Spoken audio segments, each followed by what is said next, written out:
नमस्कार दोस्तों, आप लोगों का स्वागत है उद्देश्य सिविल सर्विस में। आज हम लोग एक नया वीडियो लाए हैं। इस मुद्दे पर है कि जो यूपी पीसीएस 2024 का पेपर हुआ और आरओ जो 2023 का 11 फरवरी को पेपर हुआ था, उसके बारे में आप लोगों ने बहुत वीडियो देखा होगा कि पेपर कठिन था और पेपर लेंदी था और भी बहुत सी चीज़ें सभी यूट्यूबर्स ने बताई थी, जो भी एजुकेटर्स हैं, सीनियर्स हैं, उन्होंने बताई थी। तो ये तो सही है कि पेपर काफ़ी लेंदी था और पेपर का पैटर्न दोनों में बदला हुआ था। खुद पेपर करने में समय अच्छा खासा जो है समय निकल जा रहा था, पेपर नहीं हो रहे थे, ठीक है। उसमें तो हम इसी मुद्दे पर जो है वीडियो लेके आए हैं कि अब हम लोगों को ये स्ट्रेटजी जो है चेंज कर देनी चाहिए और अपनी प्रैक्टिस अब ज़्यादा से ज़्यादा इस मुद्दे पर करनी चाहिए कि हम लोग जो है कम समय में ज़्यादा से ज़्यादा सवाल लगा पाएँ। यूपीएससी में पेपर बड़ा रहता है, लेकिन क्वेश्चन 100 रहते हैं, उसमें 2 घंटे में करने रहते हैं। लेकिन यूपी पीसीएस का दिक्कत ये है कि 150 क्वेश्चन रहते हैं और सेकेंड टाइम रिपीट करके, मतलब पेपर करते समय सेकेंड टाइम आने के लिए कि हमने जो कुछ सवाल छोड़े हैं उनको हम करें, उसके लिए बड़ा कम समय मिल पा रहा था। 11 वाले में भी यही हुआ, मतलब जो 11 फरवरी को पेपर हुआ आरओ का, और यूपी पीसीएस 2025 वाला जो 22 दिसंबर को पेपर हुआ, उसमें भी यही हुआ।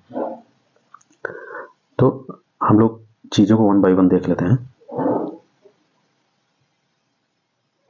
24 में जो सवाल आए वो देख लेते हैं। जैसे वर्कर्स और पीजेंट पार्टी की बात यहाँ पे की, ठीक है। अब ये सवाल आप देखिए कि इस सवाल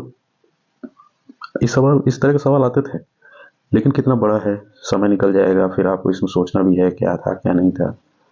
फिर ये सवाल, ठीक है, मिलान करने के लिए, मतलब ये क्रम से लगाने के लिए क्रोनोलॉजी पे सवाल, ये वाला सवाल भी क्रोनोलॉजी पे, और ये सवाल स्टेटमेंट के हैं, कथन कारण पढ़ना है, टाइम लगेगा, ठीक है। ये अगर फैक्ट भी सवाल भी कुछ पूछे हैं उसने तो ऐसे पूछे, ऐसे नहीं कि सभी इसी तरह के थे, पर कुछ पूछे हैं तो ये तो बिल्कुल ही आउट ऑफ ऐसे था कि शायद बहुत कम लोगों ने सही किया हो इसको।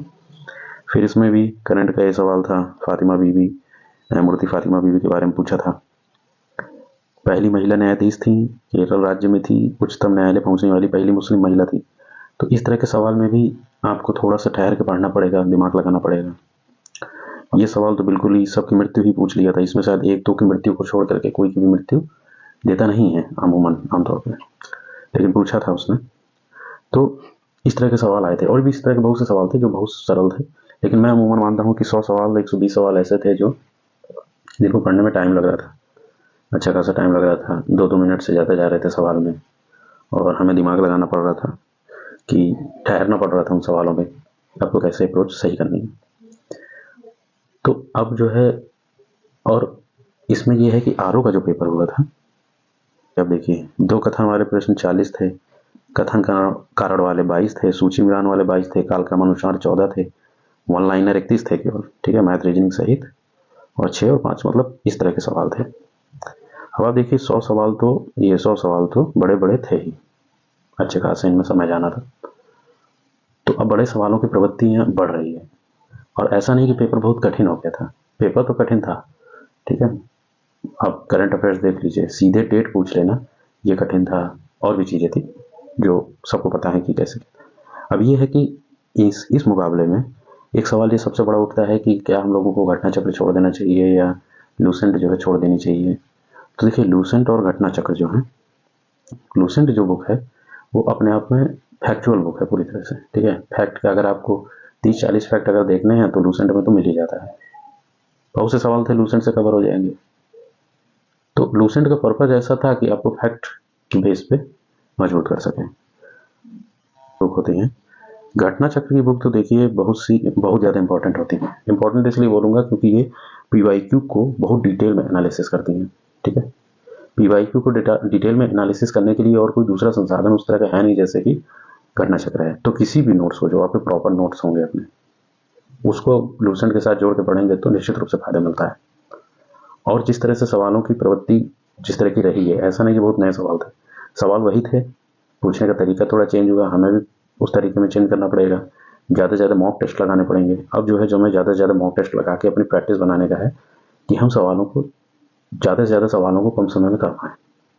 उसी दिशा में सोच पाएँ जिस दिशा में हम सोच लेते हैं, मतलब जिस दिशा में सवाल हम शुरू से ये पेपर बैठने की जो 1-2 घंटे में 150 क्वेश्चन करने हैं, उस प्रेशर वाले समय पे जो भी चीज़ें हमको करनी है वो हो पाएँ, कि राइट डायरेक्शन में सोचना है, जो प्रश्न की प्रकृति है बिल्कुल कम से कम समय पे समझ में आ जाए। इन सब चीज़ों के लिए तो प्रैक्टिस करनी पड़ती है, और इन्हीं चीज़ों के लिए होता है मॉक टेस्ट। मॉक टेस्ट से ये नहीं होगा कि किसी आप 3-4 कंपनी का मॉक टेस्ट या 3-4 संस्थान का मॉक टेस्ट लगा लेंगे तो सवाल फंसा देगा। कोई ये कहेगा कि हमसे ज़्यादा फंस जा रहा है कोई किसी का। आप मंत्रा को उठा लीजिए, देह को उठा लीजिए, दृष्टि को उठा लीजिए, किसी की भी मॉक टेस्ट उठा लीजिए। मॉक टेस्ट करने की सबसे बड़ी जो फ़ायदा मिलता है वो ये मिलता है कि आप उस डायरेक्शन में सोच पाते हैं, उसी टाइम फ्रेम में। आप उसी एटमॉस्फेयर में अगर पेपर दें, घर पे मॉक टेस्ट लगाएं एकदम 2 घंटे का टाइम सेट करके और बिल्कुल उसी तरह, तो आपका दिमाग धीरे धीरे उस तरह से काम करना लगेगा जिस तरह से आपको पेपर जो है, जिस दिन पेपर होगा उस दिन। अब तो लाइब्रेरी भी बहुत खुल गई है, तो आप चाहें तो लाइब्रेरी में जाइए, 2 घंटे सेट कीजिए और लाइब्रेरी में बिल्कुल वैसे माहौल रहता है जैसे एग्जाम हॉल में होता है, और आप आराम से लाइब्रेरी में मॉक टेस्ट दीजिए। तो मॉक टेस्ट तो ज़रूरी है। और पूर्वावलोकन का, अगर आपको प्रीवियस ईयर समझना है तो पूर्वावलोकन बहुत ज़रूरी है। तो पूर्वावलोकन से भी बहुत सवाल फंसे थे, दोनों एग्जाम में फंसे थे। बिल्कुल नया नहीं था कि बहुत वो हो गया हो, फंसे तो बहुत थे। जितने परंपरागत या बेसिक सवाल होते हैं वो लूसेंट से भी और पूर्वावलोकन से भी आए थे, बशर्ते आपको रटे थे, याद थे, मुद्दा बस ये था। और उनको याद करने के बाद वहाँ पे सही दिशा में सोच के सवाल लगा देना भी बड़ी बात होती है। तो ये सब सवाल जो है ना, ऐसा नहीं था। अभी मैंने जो 4-5 सवाल बताए उसमें से कई सवाल तो इसमें फंस जाएंगे, करंट वाले छोड़ दिए जाएँ तो इसमें होंगे कहीं ना कहीं। आप कुछ नहीं तो ऑप्शंस को देख करके एलिमिनेशन मेथड से भी कर सकते हैं, उसमें मुद्दा नहीं है। कि बस इनका और ये रहता है कि घटना चक्र का कि आपको डिटेल एनालिसिस दे देता है, उसकी व्याख्या अच्छी देता है, और वो व्याख्या की आपको ज़रूरत होती है। तो पूर्वावलोकन अपने आप में ज़रूरी है। पूर्वावलोकन में घटना चक्र ने खुद वीडियो बनाया था कि उसके यहाँ से इन जगहों से ये सवाल फंसे थे। तो ये है कि बस ये रहता है कि वो इतनी मोटी रहती हैं कि एग्ज़ाम के समय पे उनको पढ़ने में बड़ी दिक्कत होती है। उसके लिए आपके नोट्स होते हैं, पतले-पतले नोट्स होते हैं। किसी भी मार्केट में आजकल तो हर चीज़ जगह के नोट्स उपलब्ध हैं, और मंत्रा के भी हैं, देह के भी हैं। इन सब के नोट्स मार्केट में उपलब्ध होते हैं। आप कोई भी एक नोट्स लेके उसमें सब जो है दिया रहता है। सब समझ कर पढ़ने की बात बस थी। और पेपर अगर आयोग ज़्यादा वो बना देगा तो इसी तरह का बनाएगा, बहुत कठिन बनाएगा तो इस तरह का बनाएगा, इससे थोड़ा और कठिन करना होगा तो कॉन्सेप्ट में चला जाएगा। फैक्ट तो देखिए ना, वो लाहौर वाला सवाल किस तरह का फैक्चुअल सवाल था। और भी आप जो है जून 27, अक्टूबर 27, इस तरह के सवाल में कन्फ्यूज किया।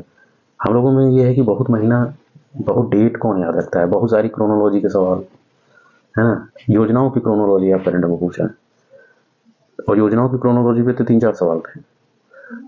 तो उसमें तो करने में दिक्कत होती ही है इस तरह के सवालों में, है ना। वो तो आयोग का अपना है कि हमको फंसाना ही था, ठीक है। फिर भी अगर आप 100 सवाल तक चाहते हैं कि 100 सवाल तक हो, तो अभी भी प्रीवियस ईयर को समझने के लिए पूर्वावलोकन ठीक रहती है। नहीं ये भी हो रहा है तो कम से कम एटलीस्ट 5 साल के आर और पीसीएस के सवाल तो हमको रटे होने ही चाहिए, एकदम रटे होने चाहिए कि हाँ पहले के सवालों पे उसने क्या कहाँ कैसे पूछा है, वो कहाँ तक एक आउटलाइन खींच सकता है, एक ऑरा क्रिएट कर सकता है, मतलब एक सीमा खींच सकता है कि कहाँ पे वो सवाल जो है कहाँ तक जाएगा। ये असहयोग आंदोलन है, हर बार सवाल पूछता है, पर कौन कौन से सवाल पूछा है, कैसे पूछा है, क्या प्रकृति रही है, वो समझने के लिए आपको घटना चक्र समझना पड़ेगा, या खुद से आइडिया लगा लीजिए अपने नोट्स के आधार पर। अब तो बहुत से संसाधन उपलब्ध हैं। तो ये है कि इस तरह से पूरी तरह से पूर्वावलोकन, बहुत से लोग बोल रहे थे कि पूर्वावलोकन और लूसेंट अब बेकार हो गई, तो उतना भी बेकार नहीं है। रोज़ अगर आप इनको फॉलो करते हैं 1-2 घंटे तो बहुत अच्छी चीज़ है, बहुत समझने में मदद देती है। बाकी फॉलो तो आपको अपने नोट्स ही करने पड़ेंगे, उनके कॉन्सेप्ट करने पड़ेंगे, उनको पूरी तरह से समय देना पड़ेगा कि 2 महीने आप बढ़िया से उनको रटिए, बैठ के एकदम खोल के पी जाइए कि हाँ ऐसे ऐसे तैयार होगा। समझिए उनको कि कौन सी घटना कब हो रही है, उनको क्रोनोलॉजी से जोड़िए, खुद के शॉर्ट नोट्स बनाइए, जो माइक्रो नोट्स होते हैं इनको बोलते हैं, कि हम ये भी लिख लें और क्रोनोलॉजी ऑर्डर में सेट कर लें, कौन कौन सी क्रोनोलॉजी वो पूछ सकता है। उस अप्रोच में सवाल जो है पढ़ने की जो बिल्कुल से रट नहीं लेना है कि बस रट्टू तोता की तरह रट गए, तो इसी तरह यही होगा, थोड़ा सा कॉन्सेप्ट में आदमी हिल जाएगा। पहले अगर पीसीएस की बात करें तो जो इस वीडियो को बनाने का मेन उद्देश्य था, पहले अगर पीसीएस की बात करें तो देखिए, जैसे ये दृष्टि का मैंने किया है, राष्ट्रीय एवं समसामयिक घटनाएं ये कम से कम 30 होती हैं, कम से कम 30, 25-30 जो है होती हैं। भारतीय इतिहास, राष्ट्रीय आंदोलन, इसके भी कम से कम 25 सवाल तो रहते ही हैं। भूगोल के भी 25 से 30 सवाल तो रहते ही हैं, मान लीजिए 25 to 30 सवाल भूगोल के रहते हैं। संविधान के करीब पीसीएस में 20 सवाल तो रहते ही हैं, ठीक है। आर्थिक की बात नहीं करेंगे, विज्ञान की बात करेंगे, 20 से 25 सवाल विज्ञान के रहते हैं। इस पोर्शन से कितने सवाल हो गए? कम से कम 50, 80, 20, 120। आप पर्यावरण को भी भूगोल में मिला देंगे। इसके बाद अभी आर्थिकी छोड़ दीजिए, तो आर्थिकी के भी वैसे ही सवाल रहते हैं, 18-20 रहते हैं, बाकी विविध और यूपी इन सब के रहते हैं, नगरीकरण रहता है। तो 100 से 120 सवाल आपको 5 टॉपिक से मिल जाते हैं। 100 सवाल तो आपको 5 टॉपिक से कन्फर्म मिल जाते हैं कि आपको अगर विज्ञान पूरी याद है अच्छे से, आधुनिक भारत का बहुत अच्छे से याद है आपको, प्राचीन मध्य आप छोड़ भी रहे हैं तो भी आप 15-20 सवाल तो कवर कर ही लेते हैं, 15 सवाल, ठीक है। अगर केवल और इतिहास आपका ठीक है तो कोई दिक्कत नहीं है, ठीक है। भूगोल, पॉलिटी और करंट मेजर रोल प्ले करता है इसमें, ठीक है। ये सवाल, ये चीज़ें तो आप पढ़ ही लेंगे, साइंस, हिस्ट्री, पॉलिटी और ये करंट मेजर रोल प्ले करता है। करंट इस बार बहुत अच्छा पूछ लिया उसने। अच्छा क्या पूछा, बहुत बुरा पूछा, बड़ा अजीब पूछा। योजनाओं की क्रोनोलॉजी, कितनी योजनाओं की डेट लोगों को याद रहती है, अजीब अजीब से छोटे छोटे पारुल लाओ, ये सब योजनाएं, और भी छोटी छोटी चीज़ें उसने पूछी, बिल्कुल छोटी छोटी चीज़ें थी, डेट लगाने को दे दी। हम लोग डस्टलिक वगैरह और जो सैन्य अभियान थे वो रट के जाते हैं कि भाई वो कहाँ पे हुई, किस देश के साथ हुई। आपने पूछ ली कि आप तुम मिलान करो कि कब कब हुई, और वो भी डेट के साथ, 12, 15, 13, मतलब डेट, तो डेट कौन याद रखता है ना। एक बार की मंथ याद हो जाता है, एक बार को हम लोग सोच लें, तो डेट तो बहुत छोटी चीज़ हो गई कि मतलब बहुत वो चीज़ हो गई कि हाँ भाई डेट भी याद करनी है। ये बेसिक नहीं है डेट याद करना, ये अजीब है डेट याद करना, ठीक है। तो इस तरह के सवाल थे, इसी वजह से पेपर खराब हुआ इस बार का, मतलब बड़ा अजीब हुआ। तो अब 100 सवाल तो इन्हीं 4-5 टॉपिक बन जा रहे हैं। आपको इन टॉपिक से, इस तरह से इन टॉपिक को एकदम से स्ट्रेटजी वाइज किसी भी तरीके से आप जो है इन टॉपिक्स को कवर कर लीजिए। पीवाईक्यू से जरूर कवर करिए। हम लोग अपने चैनल पर पीवाईक्यू डिटेल एनालिसिस डालेंगे, क्योंकि पीवाईक्यू का एक ये रहता है कि बहुत से लोग अपना क्रैश कोर्स ही पीवाईक्यू फॉर्मेट में चलाते हैं। तो हम लोगों ने डिसाइड किया है कि पीवाईक्यू को बहुत डिटेल एनालिसिस, हम लोगों ने अपने उद्देश्य एकेडमी जो मंडे वाला चैनल है उसमें पीवाईक्यू डाला भी था, डिटेल एनालिसिस 2018 का पेपर का और 2010 के पेपर का डिटेल एनालिसिस हम लोगों ने यूपी पीसीएस का किया हुआ था, बहुत डिटेल में चीज़ें बताई थी। उसी तरह के क्रैश कोर्स पे रहता है वो सब, तो उसको हम लोग फिर से इस चैनल पे, ये सिविल सर्विस के लिए मेन बना है तो इसी चैनल पे उसको करेंगे, ठीक है। तो अगर आप इतने पोर्शन अच्छे से कवर कर लेते हैं, फिर आप इकोनॉमी जो है थोड़ी बहुत पढ़ेंगे ही, और बाकी जो चीज़ें होती हैं विविध वगैरह होती हैं, और ये अपना सी सेट का सिलेबस है, तो सी सेट को तो महीने भर आपको देना पड़ेंगे। सी सेट का बड़ा जरूरी खेल हो जा रहा है, बहुत से लोग बाहर हो जा रहे हैं, तो महीने भर आपको देने हैं सी सेट में। सी सेट को मत नज़रअंदाज करिए।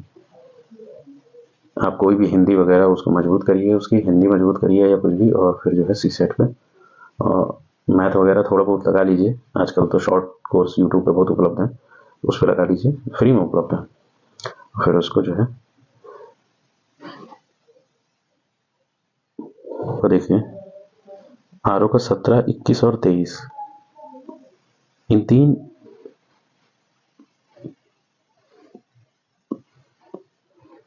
17, 21 और 23 में, इन तीन में देखिए, प्राचीन भारत में सवाल, मध्यकालीन में, आधुनिक में, ठीक है। तो हिस्ट्री से सवाल कम से कम 18-20 पूछता है इसमें इनके, ठीक है।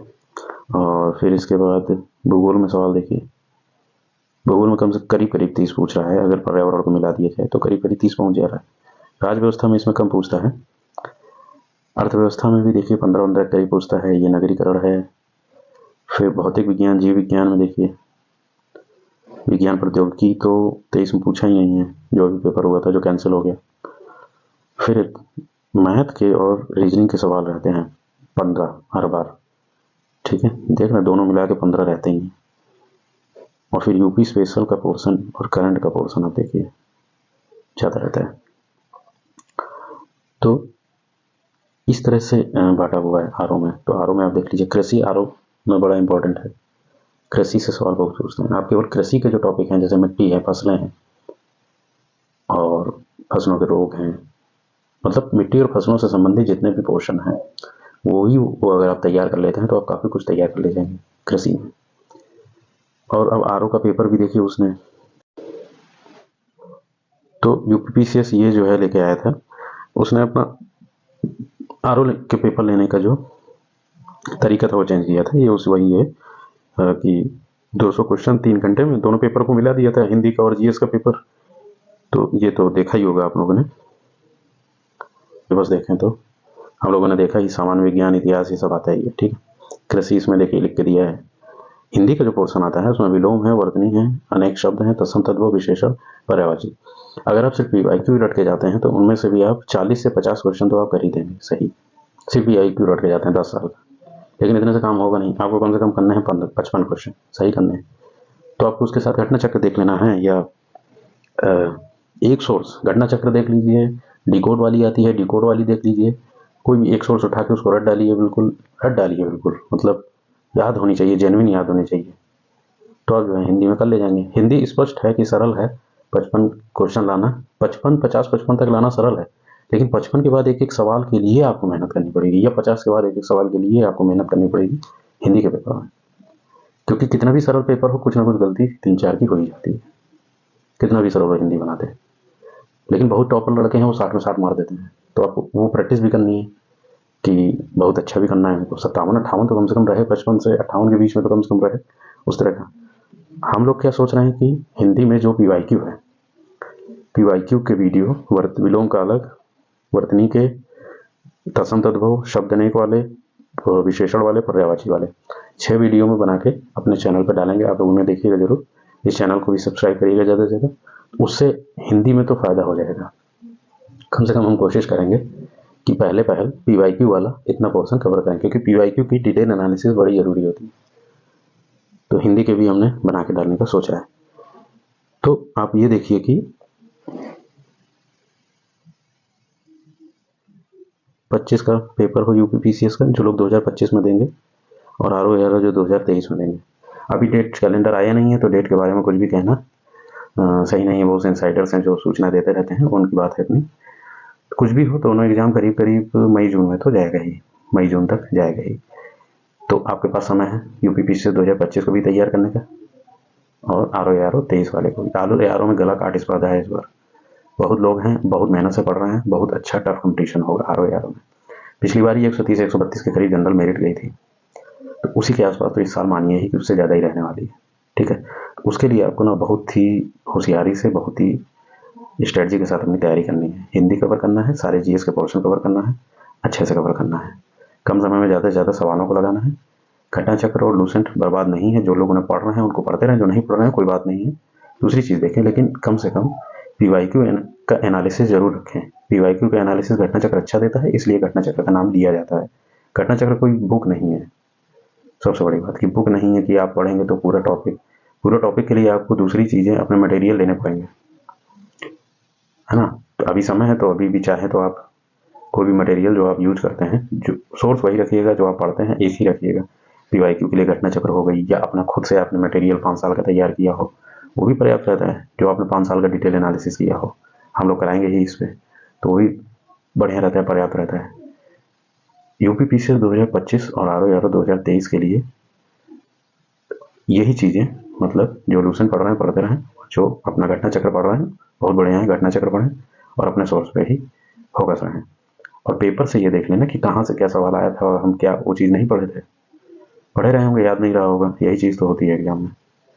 तो स्ट्रैटेजी बस थोड़ा सा ये बदलनी है कि हम ज़्यादा बड़ा पेपर है, लंबी पेपर है, कुछ है, तो उसको हमें सही करना है, ना कि सोर्स बदल देना है। थोड़ा बहुत जैसे जो कॉन्सेप्ट वाली बुक होती हैं, जैसे रामशरण शर्मा है, इनसे सब हैं, तो आप चाहें तो इनको पढ़ सकते हैं, इन पर नज़र कर सकते हैं। एनसीईआरटी लोग ज्योग्राफी की 11-12 की पढ़ना पसंद करते हैं, वो भी अच्छी लिखी गई है। पॉलिटी है 11th की, वो आप पढ़ लीजिए। 11th-12th की आप हिस्ट्री की पढ़ डालिए, अच्छी लिखी हैं। उनको पढ़ना चाहे तो आप रीडिंग मार दीजिए 1-1 घंटा, थोड़ा सा कॉन्सेप्ट आपको, थोड़ा सा डेप्थ नॉलेज आपको मिल जाती है, डेटों के बारे में आप क्लियर हो जाते हैं। क्योंकि कई बार ये होता है डेट अलग अलग जगह पे अलग अलग रहती है, लेकिन आयोग जो है NCERT मानता है, तो उसको पढ़ डालिए। इतना ही था, यही वीडियो बनाने का मेन पर्पज़ यही था कि ऐसा नहीं हुआ है कि बिल्कुल से सोर्स ही बदल देना है, वहीं चीज़ों से प्रश्न आए हैं। लोग अपने अपने चैनल पे बना के डाले हैं लोगों की हमसे फंसा है, हमसे फंसा है। वो सब ठीक होगा, उनका नोट से फंसा ही है, बस हमें ही अप्रोच में बदलाव लाना है कि हमें उस चीज़ को बहुत ध्यान से पढ़ना है। कि अगर वो ये पूछ रहा है कि इस संस्थान की स्थापना इस महीने में हुई थी, इस डेट में हुई थी, तो हमको ये देखना है, डेट लिखते ही हैं लोग। और अगर हमें ये याद रखना है कि कहाँ से कौन सी करंट में कौन सी चीज़ किस डेट में हुआ था, छोटी छोटी चीज़ों को। हाँ, ये है कि न्यूज़पेपर के मामले में जनसत्ता से बहुत सा खबरें थी। मैं जनसत्ता पढ़ता हूँ तो मुझे पता है कि बहुत सी खबरें फंसी थी। तो जैसे घटना चक्र या साल भर में जो एक मैगजीन ले आते हैं, अब वो थोड़ा सा आपको ये है कि आपको हर महीने भी मैगजीन पढ़नी पड़ेगी, या पर डे भी आपको थोड़ा बहुत करंट देखना पड़ेगा। तो इस चैनल इस प्लेटफॉर्म पर भी हम जो है पर डे का नहीं तो 2-3 दिन का करंट अफेयर्स तो लाएंगे ही। हमने 3 चीज़ें की हैं कि करंट अफेयर्स हम लाएंगे ही लाएंगे। और मैंने करंट अफेयर्स अपने दूसरे वाले चैनल पर डाले भी थे, लेकिन अब से इस वाले चैनल पे यूपी PCS में, क्योंकि PCS में वो ज़्यादा ज़रूरी है, तो PCS के लिए और ROE ARO के लिए। और वो करंट अफेयर्स काफ़ी अच्छा है, उम्दा है, और जनसत्ता से भी बनाया हुआ है, PIB की खबरों से बनाया हुआ है, गवर्नमेंट की सभी योजनाओं से उनको एनालिसिस किया गया है, तो उससे है। तो वो आप देखिएगा, हिंदी का और प्रीवियस ईयर PY की, ये 3 चीज़ें तो अभी आपकी चलेंगी। तो आप इनको देखिएगा, चैनल को सपोर्ट करिएगा, इसको सब्सक्राइब के लिए बोलिएगा और लोगों से शेयर करिएगा वीडियो। फिर हम लोग अब अगले वीडियो में मिलते हैं। नमस्कार।